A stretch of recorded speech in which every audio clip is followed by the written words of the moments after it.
Well, I'm delighted to be carrying on with our series looking at the development of immunity and our study of diseases of immunity, immunology. And of course, where would we be without our resident immunologist, Professor Robert Clancy? Thank you for coming back, Robert. It's always a pleasure. So we've decided between the two of us, we've sort of cooked up this scheme that immunology is such a complex subject, infinitely fascinating, but also basically infinitely complex, that to understand it in the modern era, in 2023, you actually need to understand the historical development. So we looked at the era of specificity and antibodies.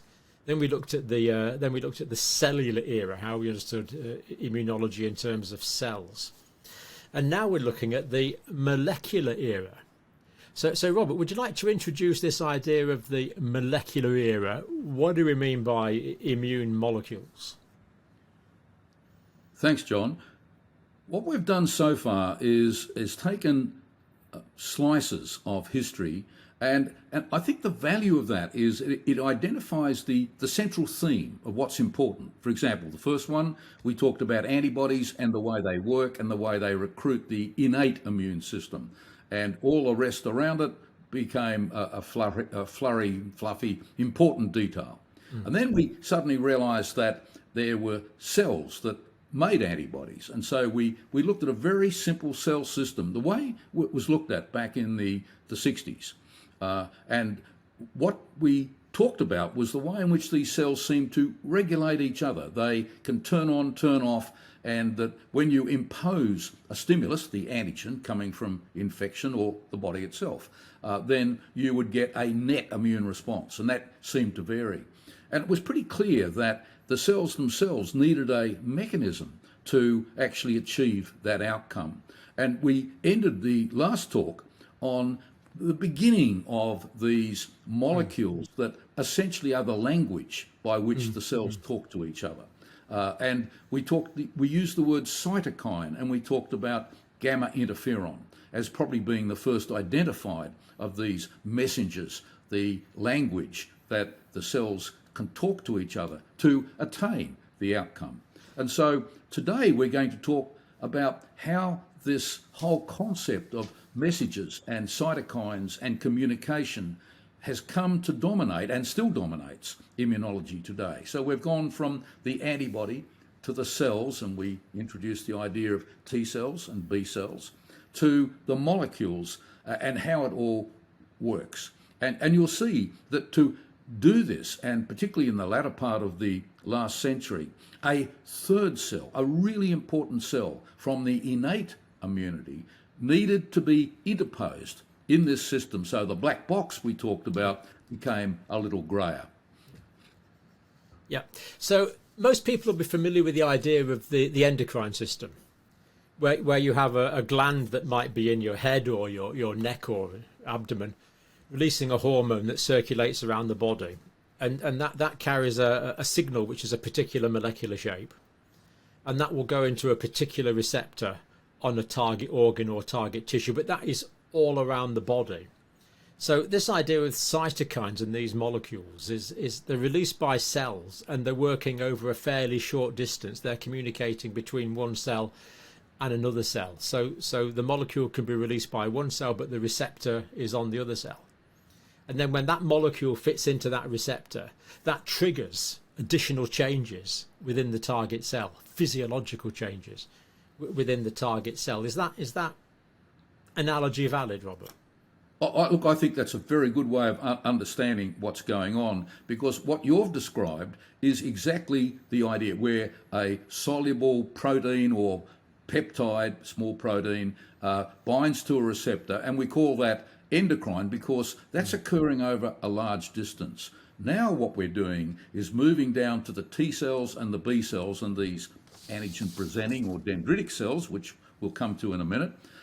And we've got these same sort of molecules, but occurring over a much shorter distance. And while we use the word endocrine for the long distance molecules going, for example, from the brain down to the thyroid, we call this paracrine. And sometimes you find that the cell is making its own stimulus. And for example, we talk about the maintenance of some of these innate immune systems. It's because a cell, like a white cell, makes its own stimulus.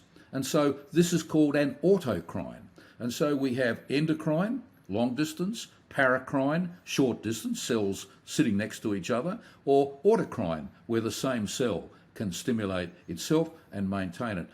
All essentially the same principle that you identified for the endocrine system with receptors. So it's all about production of a agonist, make something work, fitting into a receptor, and the response by the cell that holds that receptor on its surface.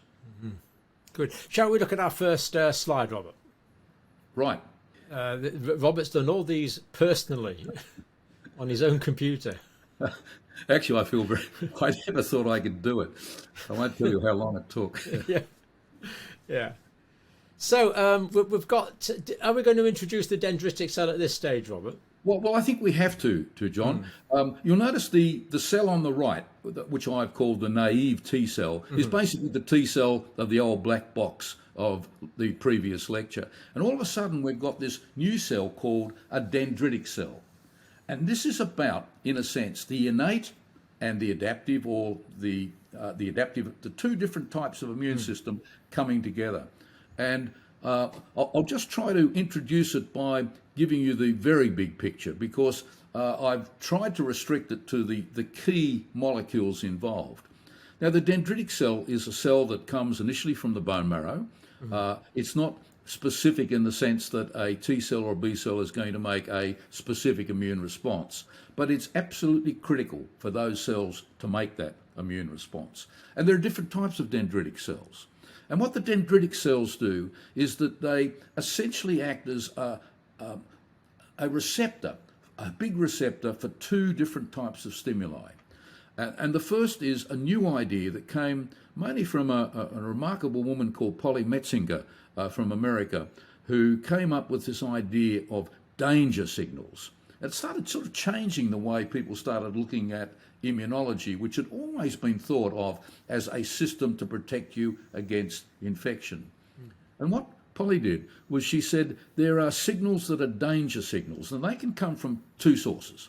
Either you've got cells breaking down and being injured, releasing little molecules which become the danger signals, and they're called DAMPs, D-A-M-P-S, danger specific molecular patterns that will be received by the dendritic cell, or PAMPs, P-A-M-P-S, which are pathogen-derived, coming from bacteria and virus, very specific molecules.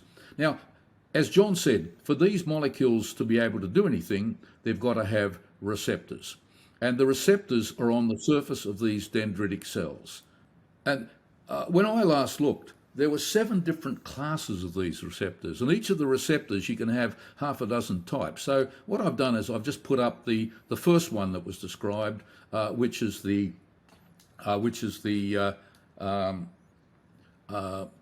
toll-like receptor. It's a terrible name, isn't it? This is what puts people off immunology. It actually comes from where it was discovered. You're not going to believe this, but it was in the fruit fly, the Drosophila. And for some reason they have toll-like receptors in Drosophila. Well, it sort of never lost its original name. And these toll-like receptors are very, very important. And they sit on the surface of the cell, and as you can see, they also sit on the membranes within the cell. And they will bind there are about 8 or 9 different, or 10 different toll-like receptors, and each one will bind a different molecule from the damage or from the pathogen. And so they will activate the process within the dendritic cell by binding to these toll-like receptors. And then there's a signaling process that goes all the way to the nucleus of the cell, ending up through one molecule I mentioned, which you see is the NF-kappa B, which is a translational molecule that activates the production of cytokines from the DNA of the nucleus of the cell. And you can see there's a little arrow with IF on it. This represents the immediate response to the danger by interferon. Now, this is what we call interferon 1. It's not the gamma interferon that we talk about when we get into the T cell and how it becomes very important in regulation and outcome effect. This is one of the other interferons, but it has protective effects. And so you get this burst of protective cytokines coming out immediately from as a result of the danger being exposed to the dendritic cell. And this can also occur in many other cells in the body, epithelial cells, the cells lining the airways or the gut. Many cells can actually have this particular function, and it's an immediate response to danger. And we certainly see this with COVID, for example. People rapidly found that there was interferon being produced quickly after the COVID virus infected the airway of the human. So what makes the dendritic cell particularly special is not only does it have this innate immune mechanism producing protective cytokines through the receptors they have, picking up danger signals from damaged tissue or infection, but it has another function, and this is what makes the dendritic cell so special. It has a processing of antigen. So this is where you link but the innate with the immune system in a different sort of way, because up to now we've talked about innate immunity being a effector mechanism. You've got only a few antibodies, you've got a lot of work to do, so you recruit an army of innate immune systems. Here, the innate systems move to the other side of the ledger.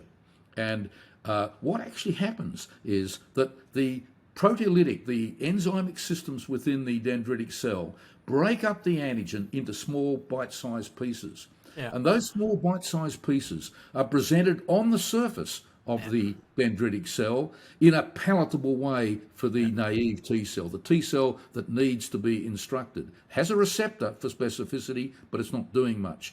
And this is where we link back to our previous talk. The only way the T cell is going to open its eyes and see this peptide from the antigen, from the infection, is if it's presented with our old friend HLA antigens. Now, you'll remember when we had that slide up before that the HLA system was in two parts. It was HLA-1 producing antigens on every nucleated cell in the body, and it also had a D locus, which became known as the immune response locus. And what it was producing on only some cells, and here we have the most important cell, the dendritic cell, it produces what's called a class 2 molecule, or antigen, because that's the way they're detected in the systems. But it's a class 2 molecule which sits like a cup and holds the peptide that's been processed from the antigen and says to the naive T cell, here I am, see me in association with myself, because if you don't do that, you're not going to get a response. And so this is why this is how the immune response genes work. They work by producing different types of what we call class 2 self molecules, which are those purple square holding the peptide about to be presented to the antigen receptor. Now, there are different types of class, and some of them are better than others. And you can start seeing how you can get very subtle immune variations. And these will be rare defects in patients who are particularly prone to certain infections because they're unable to mount the most efficient type of immune response. Amazing. So these T cells just sit there doing absolutely nothing, essentially, until they're activated. A bit like some of my students, they sit there doing absolutely nothing. Reading the paper. Yeah, until they're actually stimulated to do so. So we've got the danger signal coming in on the left-hand side of that diagram there. So that could be one of these pathogen-associated molecular pattern molecules. Exactly. Or it could have been one of these from from damaged tissue. Either way, it means that there's something wrong going on, doesn't it? If the tissue is damaged or if there's a pathogen there. Activated through the cell, chopped up into little bits. The appropriate little bit is put onto the surface of the cell in that purple bit. That's the HLA, the human leukocyte antigen, coded for by the genes of the major histocompatibility complex. Exactly. And it's only when the combination of the human leukocyte antigen and the foreign antigen are presented onto the surface, that the naive T cell then springs into action, but it springs into action in a way which is very specific to that antigenic molecule. Yes. And I guess what I've never really recognised before, Robert, was that the HLA, it has to be in combination with our own HLA, so it knows it's come from us. Yep. And this developed. This is how Peter Doherty and Ralph Zinkenagel got a Nobel Prize. They suddenly found that in various model systems in mice, you could only generate and kill the target cell if there was a self molecule there to facilitate that process. And self-recognition became a huge issue in the latter part of the last century when Peter and Ralph actually put together this idea by observing that they could only kill tumour cells, for example, if the tumour cell had expressed a bit of self-protein. And in the next slide, we'll see the other side of how the HLA system, because we're talking about not only generating, as we're seeing here, generating an immune response involving self-recognition, but also expressing it by killing the tumour cell or the infected cell. So the second point that I think is really interesting here is that this observation 20, 25, 30 years ago, not that long ago, really changed the way people started looking at the immune system. Because traditionally, for 100 years, the immune system was seen as got one role. It's to protect the body, keep the inside of the body completely clear of all unusual, not needed antigens, infections. Suddenly people said, well, wait a second, is the immune system more about the broader integrity of the body than just, it's a great thing that it protects you against infection, but it's a much bigger sort of thing than that. And that's what I think Polly Metzinger, her terrific contribution, quite a remarkable woman who came into immunology late and just had this idea. And I can remember her presenting these things, and people were shaking their heads trying to understand this idea of danger signals, because this was at the time when all the molecular aspects of immunology were starting to appear. A bit like me, Robert, I'm coming to immunology late. Aren't we all? So why will the naive T cell not respond to an antigen on its own? What is the evolutionary advantage in needing to combine it with the HLA molecule? Yeah, this is just an immediate response, John, because I may not get this right, but I think the first thing to understand is that the innate immune system is much older, phylogenetically, historically, evolutionary. So that's the dendritic cell. The dendritic cell. The dendritic cell and its immediate response to damage, inflammation, all of this has been around a lot longer. Yeah. And so when various animal systems evolved to develop adaptive immunity, which is the term we use for the specific immune thing mediated by T cells and B cells, that came much later. So you go back to an earthworm or something very early, they had these non-specific dendritic cells that could gobble up bacteria, and they had pattern recognition mechanisms, and that's very important. So pattern recognition goes way back in the evolutionary cycle. But and so I guess when adaptive immunity came, it had to fit in with what was existing. And you can see how in evolution you took cells that were already there and said, look, here's a new function for you. We've got to add on this system. Oh, this is terribly teleologic and makes no scientific sense. No, there's a name for this, isn't there? Like evolution uses what's ever hanging around doing nothing or doing something else. I'm sure there is. Uses it for a new purpose. Yeah, that's very good. Well, there is a name for it. It makes sense, doesn't it? You're building and building all the time. You're not going back to square one. And so the dendritic cell took on this additional function. And it as part of that function, the pattern recognition involved pattern recognition of self. And I think that that's the easiest way for me to try to understand how this could come about. I It was suspect really there's probably some. adapting an existing system. I accept that completely, but I suspect there's some current physiological advantage to that. Maybe it reduces the accidental activation of T cells Yes, because yes. we don't want activated I'm T quite cells sure all that over the is so. place. It's bringing a very tight system, isn't it? It's Yeah. bringing a system of control. It's all about control, Mm. and that's what immunology's become. It's Mm. about control, and you're certainly when you're looking at it, you are.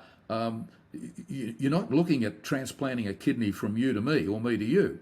That's our we've imposed that on the immune system, and so while the HLA system became known for a very non-evolutionary event, it took us a while to realise that we're discovering through our own intervention a system that's been around a long while with a very different role. And that's the self-recognition and processing, a very tight system so that you gear protection to the preservation of that individual in an evolutionary sense. Yeah, yes, absolutely. So I understand this idea of the danger signal in terms of pathogen-associated molecules, foreign-looking Molecular patterns, yeah. molecules. Do we get the same mechanisms going on if it's so? Presumably, when body tissues are damaged, we get subcomponents of the body tissues, maybe prostaglandins or something like that, released by damaged tissue, that fit into this yellow box on the left. Does that stimulate it in the same way as the foreign antigens do? And is it No, the same? no. Well, foreign antigens are always complex and they will have Yeah. danger signals, but they've also got the specific component, the part that is identifying it as an antigen.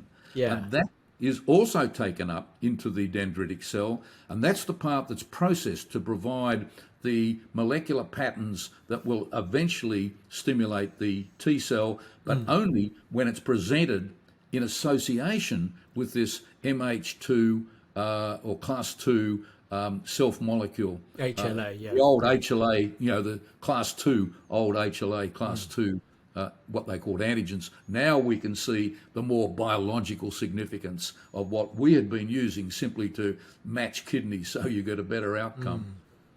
It's fascinating, really, when you look at the history. It is. But the HLA isn't really an antigen, is it? Because it's part of No, me. well, it's only an antigen if you make it an antigen. Yeah. It's a physiological molecule with a very important role. But of course, when you're going and using multiply immunized transfused individuals to get antibody, of course you're pulling out the antibody to use as a detector system. Yes. So I think the real point here, and a very important point when we come to, say, vaccination for COVID, is that when you are vaccinating, and everyone says, oh, we want a T-cell vaccine, you've got to have a vaccine that's going to be appropriate for the whatever pattern, and I think I mentioned there were 37,000 different patterns of these allotypes of HLA patterns. And that becomes a huge problem because some are very good and some aren't very good. And so if you're going to develop a T-cell vaccine to stimulate T cells, then you're using this system and you're involving the class 2 and the class 1 antigens, or molecules, we'll call them what they are, molecules. And in that circumstance, you're going to have great variation because some people have good ones and some people have bad ones. And this, of course, is why one of the reasons why you get COVID, and most people hardly blink an eye and get a bit of a cough. Some people die. And so within the normal population, you have huge variations of outcomes. And one of the important ones is this mix of potential antigen involved self-recognition mechanisms. Yeah, the antigen's a bit like me. I'm a foreigner when I'm in Australia. I'm not a foreigner when I'm here. It depends on the context. So what is the response if it's damaged molecules, Robert? What actually happens? Does that bounce onto the T cells or? Only if it contains a specific antigen. Right. If it's the danger signals might be a sequence of 4 or 5 amino acids that are not seen as an antigen, then it'll be taken up by the dendritic cell and the epithelial and many other cells. And this route of producing protective inflammatory mediators, and interferon is the classic one, but there are many others. And that goes through the recognition of the danger signal by the toll-like receptors, the nod receptors, and as I said, there are about 7 or 8 completely different systems of detection.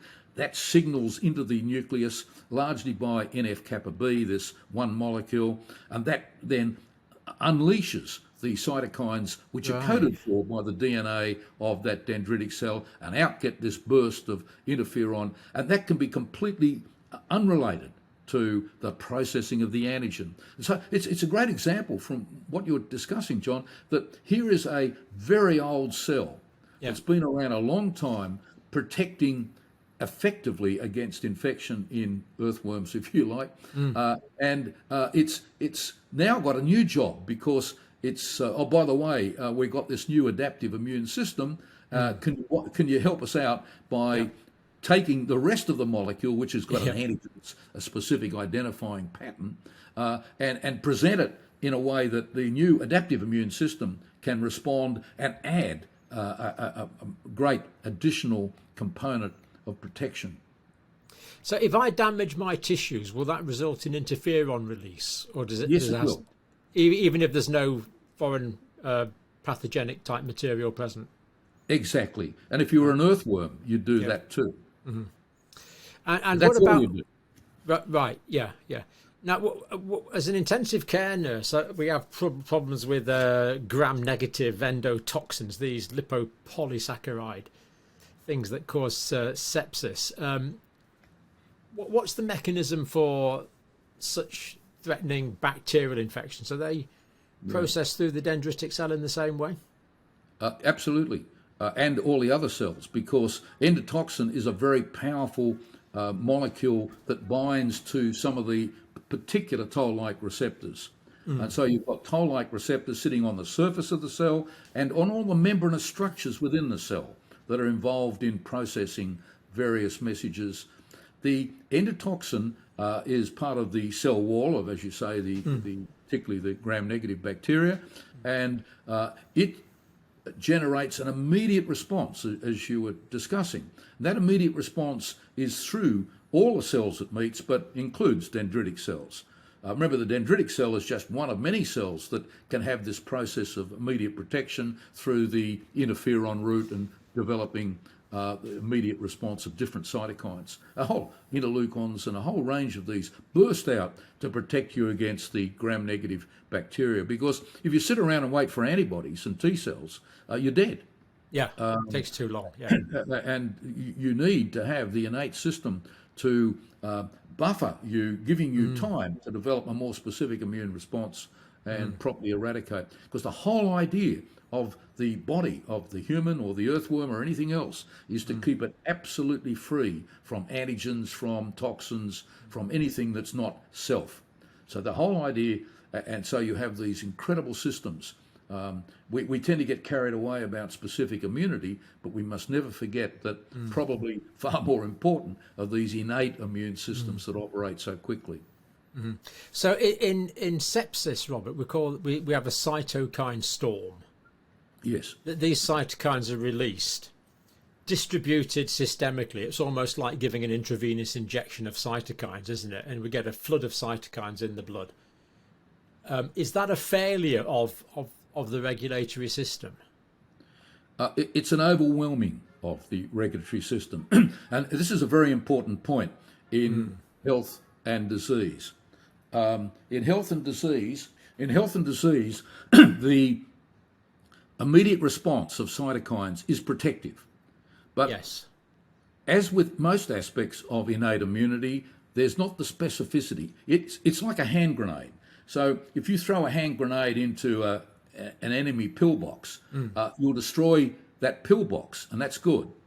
But if you throw the hand grenade into a crowd of people of which one person is a terrorist or a bad person, then not only are you going to kill the terrorist, but you're going to kill all the other good people that are around them.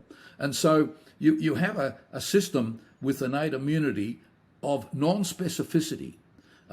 And it's, again, like the hand grenade. And this is the great advantage of adaptive immunity. It brings specificity and selectivity to targeting where you want. And so with endotoxin coming in from, say, a gram-negative bacteria leaking in from the bowel, it's going to have a burst of protective inflammatory processes. But if it's too much and you don't get immediate annihilation of the invading bacteria, you get this explosive hypersensitivity response. And that's really how many bacteria cause problems in people who don't have a very good immune protection system, that it's a question of time. The response is going up and the stimulus, the bad stimulus, is going down. But if you don't get it quickly, then the response becomes over a certain threshold and starts destroying normal tissue, like a hand grenade. So the great thing about the adaptive immune system is it targets that hand grenade to where it's needed much more efficiently than just having an innate immune system. It's much more geared to our survival in that fashion. Dangerous thing, the immune system, isn't it? But would be no good. Would be no good if it wasn't. That's the whole point. It's a potent weapon. I think when we come to COVID, this is when COVID itself has a toxic protein, a spike protein. But what happens is with COVID is that once you move the virus into an area where the gases are exchanged in the lung, it's the inappropriate, excessive mounting of non-specific immunity because you've got a less well-developed adaptive immune response to control it. And it's the hand grenade going off that causes the damage in COVID. And that's the inflammation and the inflammations associated with the fluid. But it's the body's response. That's why if you get COVID badly and go to hospital, you get given corticosteroids. And corticosteroids are very effective because it does nothing to the virus and nothing much to the adaptive immune response, but it's very good at dampening down the production of the production of these cytokines through cells like the dendritic cell and the epithelial cells. So if the dendritic cell wants to say to the T cells, come on, you guys, get going, it releases these interleukins 12 and 17. Right. Now, they're this is positive. Very clever. The CTL4 is the inhibitory one, isn't it? That's the... Exactly. So you have a system whereby you're activating the naive cell to become a mature cell, and we'll see that on the next slide. But the dendritic cell is much more than just a processor of antigen. It's all about control. And control means you need upregulation and downregulation mechanisms. And this is where we really get into the molecular era, because we know that the most classic upregulator is the IL-12, which is a cytokine called interleukin 12. And that has a receptor on the T cell. So if you're producing a lot of that, the T cell is going to have a more vigorous gamma interferon production, T cell mediating effect. However, you've also got protective mechanisms producing like a hormone, a cytokine called CTL4, which has been much more recently identified. Now, immediately you can see that if you want to control diseases where T cells are either not working or working too much, you can interfere with various clever mechanisms of these regulatory processes. And just jumping ahead, the great advance in cancer treatment has been monoclonal antibodies. Antibodies being made in single cells from usually mice that will have a specific effect, for example, on blocking the CTL4 or some IL-12. There's a whole range of these molecules now that you can use therapeutically to help control a more or less damaging T cell effect. And we may come to that when we talk about cancer. So in both of these cases, the IL-12 and 17 and the CTL4, they're both cytokines produced by the dendritic cell, and they both have specific receptors. Yes, on the membrane of the naive T cell to stimulate or inhibit the activity of that T cell. And they're called ligands. Yeah. So you have the agonist, the molecule that's going to drive, and the receptor is called a ligand. And you'll find that all sorts of things are talked about in the press about, there's a new anti-ligand or anti-agonist monoclonal antibody that can be used for treatment. So you can actually have the treatment antibodies acting against the receptor or against the particular cytokine that's driving the receptor. Or to put it simply, the interleukin 12 and 17 or the CTL 4 are different shape keys that fit into different shape locked. Yes. Yeah. I don't quite get the toll receptor bit, Robert. What give us a... And they discovered in Drosophila, but there again, everything is pretty well, because it's one of the world's standard model organisms, isn't it? The fruit flies. Which is why it was... Yeah. Look, the toll... Think of danger signals wanting to be detected by the body so you can get a response to neutralise that danger. Yeah. Now, that danger signal has to be recognised as a danger signal, and it does that through a set of receptors belonging to a different classes. I think I mentioned there is at least 6 or 7. There's the NOD system, but the best known one is the toll-like receptor. So toll-like receptor, for example, I think a TL4 maybe endotoxin, TL5 is for something else, messenger RNA, things like that. There's a whole range of these receptors that will bind to different danger signals. And it's only by having these receptors that the cell knows that it has to activate a signaling pathway that goes right through to the nucleus of the cell then release the messenger RNA to make interferon, and the interferon comes out of the cell to act on the particular damaging bacteria or tissue, mop up the tissue so it doesn't get perpetuated in the particular individual or organism. So the toll-like receptor is the way into the system. The toll is an intracellular receptor then? It's inside the cell? It's on the surface of the cell, or it's on the surface of membrane systems within the cell. Within the cell, Within the cell, you've got all sorts of things like the Golgi apparatus, the endoplasmic reticulum, all those cellular membrane systems which line up different receptors, proteins. So the toll-like receptor is like an intermediate between the danger signal receptor on the outside and the stimulation of the DNA, which will result in transcription of DNA into RNA, which will result in the production of the interferon, which will then be secreted from the cell. Yes, it's an essential part of that sequence of activities, and it's specific for particular signals, danger signals. And I suppose as a link in that receptor chain, that could be targeted by various therapeutic molecules as well, potentially. Oh, yes. And we now, most people will know about Crohn's disease. Yes. We know that in Crohn's disease, there are genetically changed toll-like receptors. So the way we see Crohn's disease now is that you're not controlling the movement of bugs, bacteria in the gut, coming into the mucosa, the lining surface of the small and large bowel. And because their toll-like receptors are not efficiently generating protective mechanisms. And so you get inflammation and Crohn's disease.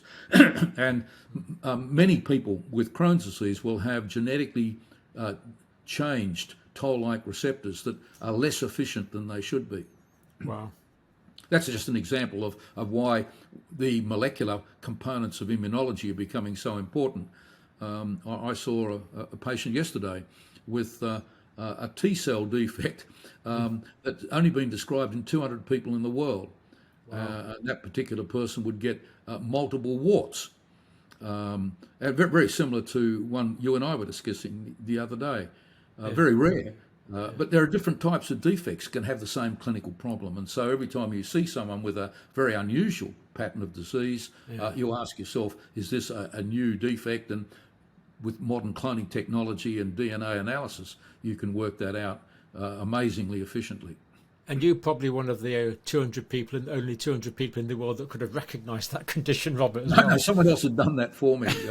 No, I take no credit. Right. Amazing. I think I've actually got that now. That's quite incredible. And so the stimulation of the naive T cell will turn the naive T cell into something that is specific, a specific cytotoxic cell or a specific T helper cell, and presumably it was also stimulate mitosis in the T cell. Yes, I think if we move on to the next slide, Yeah. which is the other half of this slide, really. Yeah. And here, see, we've now got a mature T cell. Well, that's the result of the dendritic cell working its magic on that naive T cell. So here we have the mature T cell. The question is, what can it do? Well, there are at least 4 different outcomes, depending on how it's handled the many messages it's getting from the dendritic cell. So first of all, it can be a T cell that's a helper cell for the B lymphocytes that make antibody. Yes. And we call that TH1 or TH2 CD4. So if you look at all those cells that can help an immune response, they've got a marker which just is a marker saying I'm a CD4, capital C, capital D, 4 T cell. Now, within that CD4 T cells, a very smart Canadian a couple of years ago said, well, wait a second, these CD4 T cells are producing different cytokine patterns. And this is something that is retained. So it doesn't switch around. Once you're making pattern 1, you keep making pattern 1. And he said with great immunologic innovation, he said, we'll call that TH1, T helper 1. And then there was, and that was producing gamma interferon as the major cytokine. And once it does that, it carries on doing that. It's then dedicated to that function for life. Basically, the rest of its life. Yeah. And that was shown, some probably 20 years ago. And then he said, look, other CD4 T cells are making different patterns of cytokine, which we call IL-4, IL-5. And he said these ones seem to be acting on B lymphocytes to make antibody. And so you have within this CD4 collection of T cells, all coming about as a result of the interaction with the dendritic cell way back, we can have different patterns. We can have the gamma interferon, which activates macrophages to work more efficiently and has what we call more cellular immunity. And on the other hand, you've got the Th2 cells making cytokines such as interleukin 4, interleukin 5, and these will make different types of antibody. Again, various antibodies depending on the pattern of cytokines produced by this controlling policeman-like mature T cell. And this was a huge breakthrough, a great understanding, and it really brought molecular immunology to the fore. We suddenly understood the messages that were explaining why a cell does a particular job. And you can see I've got a picture of an antibody there, and antibodies have a basic structure. They're 4 chains. You can see at the V, the top end, that's the part that binds the antigen. And at the other end, you've got what's a handle, which we call the FC fragment, and that's the one that really determines what happens once the antigen is bound. Does it bind to mast cells like an IgE antibody and release histamine, or does it activate complement and cause lysis and breakdown of a bacteria that it's binding to? So you've got different types of antibody doing different things, again, all influenced by this mature T cell and the pattern of cytokines that it's producing. So that's the first class of cells. So the naive T cell could become a CD4 or a CD8 cell, could it? Yes. Well, the CD8 cell, I mean, I'm really trying to simplify things a bit. Yeah. You have different pathways of CD8. But yes, so you can think of the mature T cell being a CD4. Yeah. No, that's just like a postage stamp on it saying, here's this. And within that, you've got different cytokine patterns producing either gamma interferon, TH1, that's a helper. These are all helper cells making things happen better, or TH2 going onto the B cell, which is also binding to antigen, and you get combinations of antigen plus these cytokines to make different antibodies. And then this next pattern is the CD8 cell. It's a postage stamp which is different to CD4. It says, I'm a CD8 cell. I'm a cell that's going to kill cells. I'm a cytotoxic T cell. And the cytotoxic T cell, it is the cell that will bind to, say, a cancer cell or an infected cell, and it binds to the receptor. But again, you'll see this is also a complicated process that the receptor contains, going way back to our HLA system, it is presenting the receptor, be it a cancer marker or an infection marker like TB or some cell or virus cytokine, one of our favourite COVID-19 infected cells, but it's doing it in linkage with the other type of class, the class 1 molecules that came from the HLA system that were generated and understood first in terms of organ matching. Here we see the real physiological role. It's self-recognition by the T cell so that it can kill the cancer cell. If you don't get self-recognition, won't do it. And it's all part of this tight control system that we were talking about a few minutes ago. So the HLA system is vital in determining which cancer cells the cytotoxic T cells will kill and which ones they won't recognise. Yeah. Like a smart cancer cell might say, we're going to switch off making class 1 molecules so that the T cell won't recognise me as being different. Cancer cells are very clever and they have all these ways of evading being destroyed. And if it says, okay, we won't express the molecule that's essential for them to kill me, it's a bit like putting up a great shield, then so be it. We'll fix it. Right. Can you just explain again, Robert, please, what the physiological role of the HLA-1 system is? I haven't quite got that, sorry. Right. The physiological role of what we saw when we put up the MHC, the major histopathology complex, we remember it had two groups. There was the B, C, and A loci producing on all nucleated cells of the body an HLA molecule. Yeah. And we call those class 1.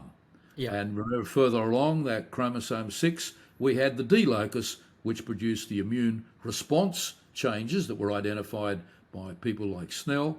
And what we what we now know is that that's what we call class 2 molecules, and the class 2 molecules are about self-recognition in generating the immune response. Yeah, in combination with the antigen. 1 molecules expressing the immune response by cytotoxic T cells. So both ends of the whole process of host-parasite relationships or antibody, immune response generating and eliminating involve self-recognition mechanisms, which are inherited evolutionarily through the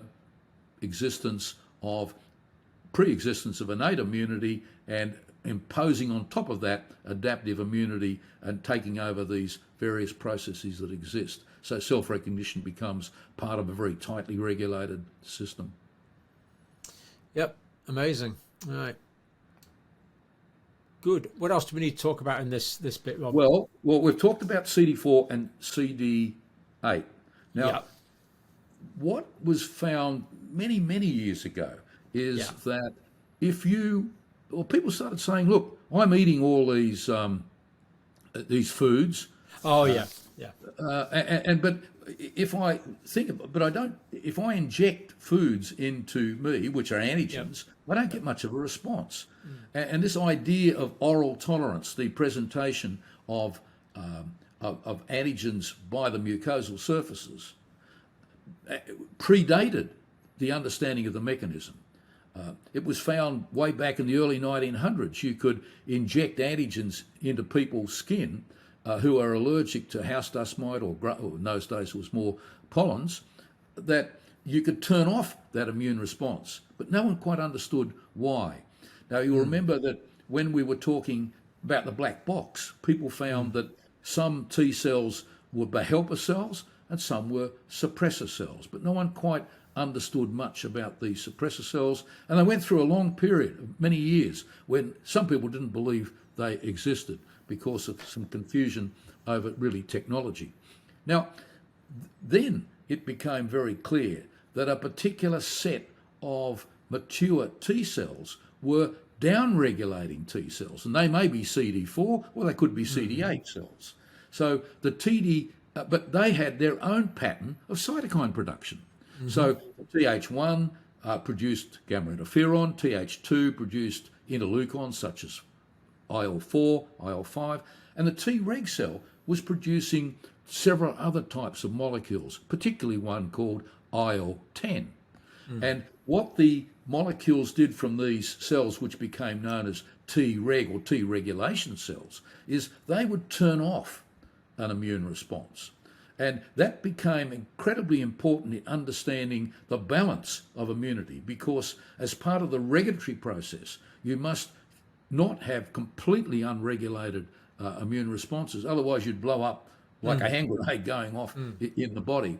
And so, and we know that Treg cells became particularly important when the infection or the antigen is presented to a mucosal surface, be it by breathing into the lungs or eating it through the mouth.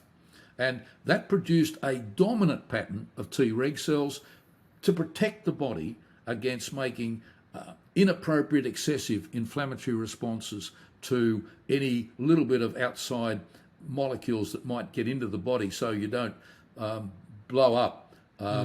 Because this is exactly what's happening with the COVID vaccines. If you keep injecting COVID vaccines, you actually turn off the immunity, because people forget that the initial inhaling of the virus is through the mucosal route. And so immediately you're triggering a set of cells to make lots of IL-10 and lots of downregulation. And so that goes throughout the body.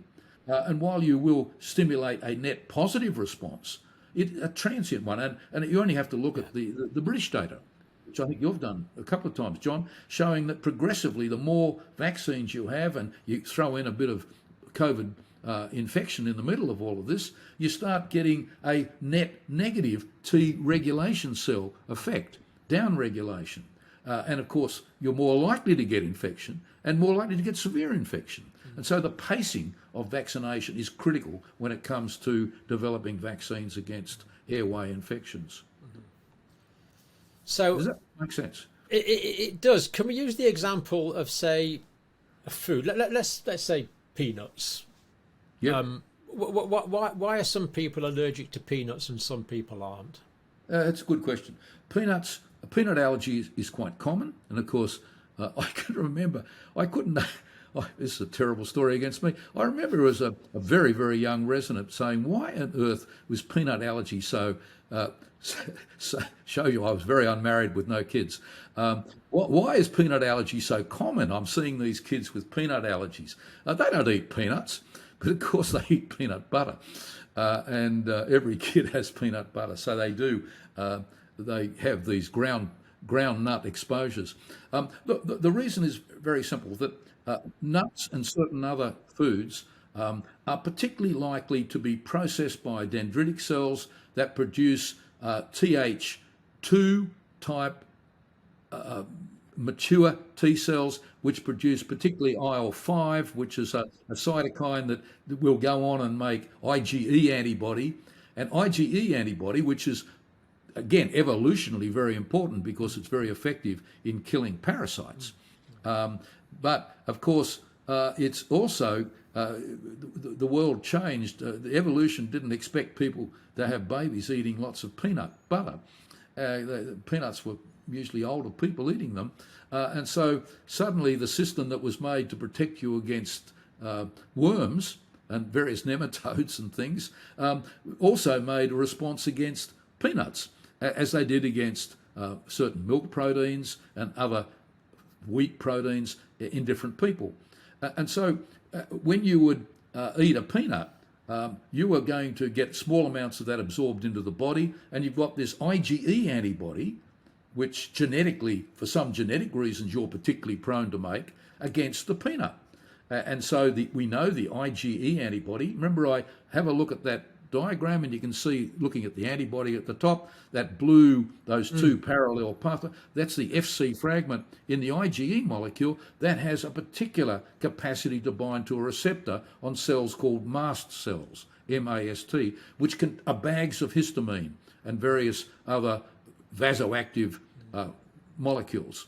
And so if you then bind your peanut allergy to your IgE molecule stuck on this bag of histamine, it blows up and you get the release of histamine, and these kids will get urticaria, that's hives, they might get breathless, they drop their blood pressure, and of course some kids can die from this. Oh yeah. So they get anaphylaxis and a very serious disease.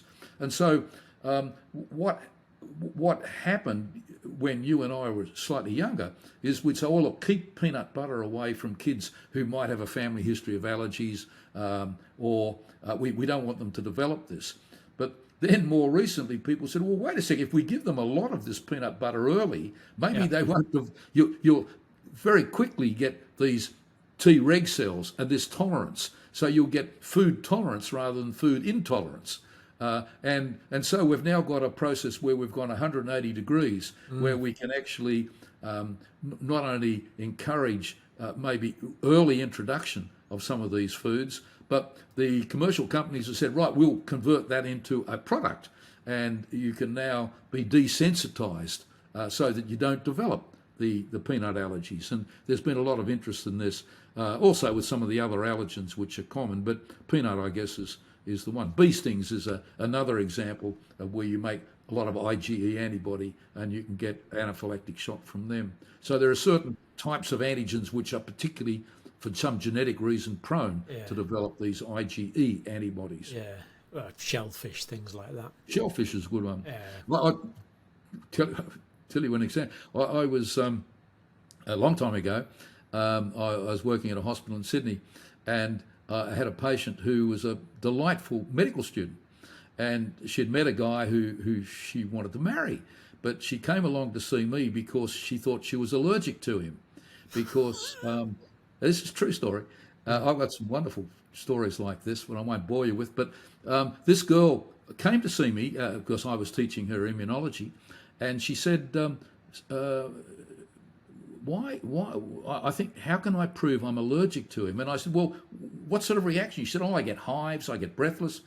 And I was trying to explain that this could not necessarily be an allergic problem. But anyway, she was convinced it was allergic, and it was. And I said, when does this happen? She said, oh, well, he's very good. He takes me out to dinner, and we always have prawns.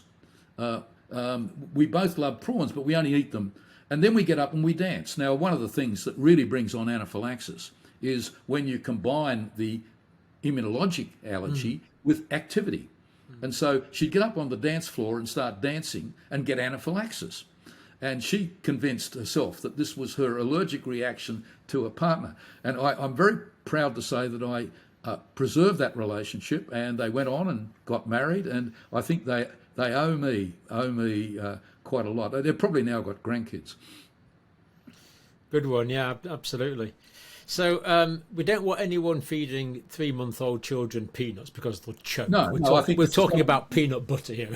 Absolutely. I think it must be done within the context of a medical infrastructure. And there are now many pediatric clinical immunologists. And I went to a meeting recently, and I was sitting next to a couple of pediatric immunologists, and they said their practice is dominated by food allergies, which seem to be much more common now than they used to be. I remember when my kids were at school, someone in every class would be carrying an adrenaline syringe because of allergic to some foods or bees. Of course, that brings us on to the hygiene hypothesis and all the things that go. Yes. Why is it that we're seeing fascinating that if you live on a farm in Germany where you bring the pigs and the cows inside in winter, then you don't get allergies anywhere near as often as the people in the cities. Yeah.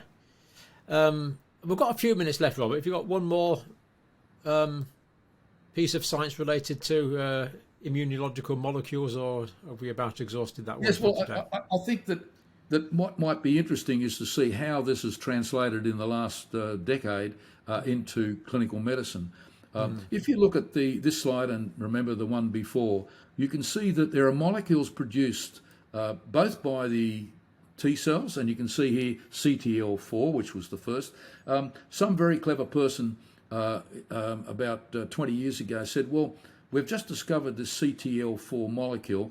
If we could take that out, because what that's doing, that's turning off the naive T cells. So you're not actually ending up getting active CD8 T cytotoxic cells to kill melanoma, which was the disease they first looked at.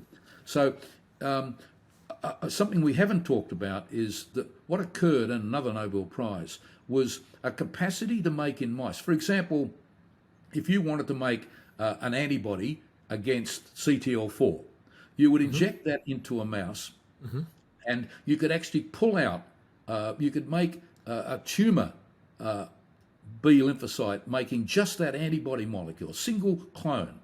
And there are various ways of using cytokines to maintain that in tissue culture. And you can grow them up in 1,000-litre batches. So you have huge numbers of these cells, all making a single antibody.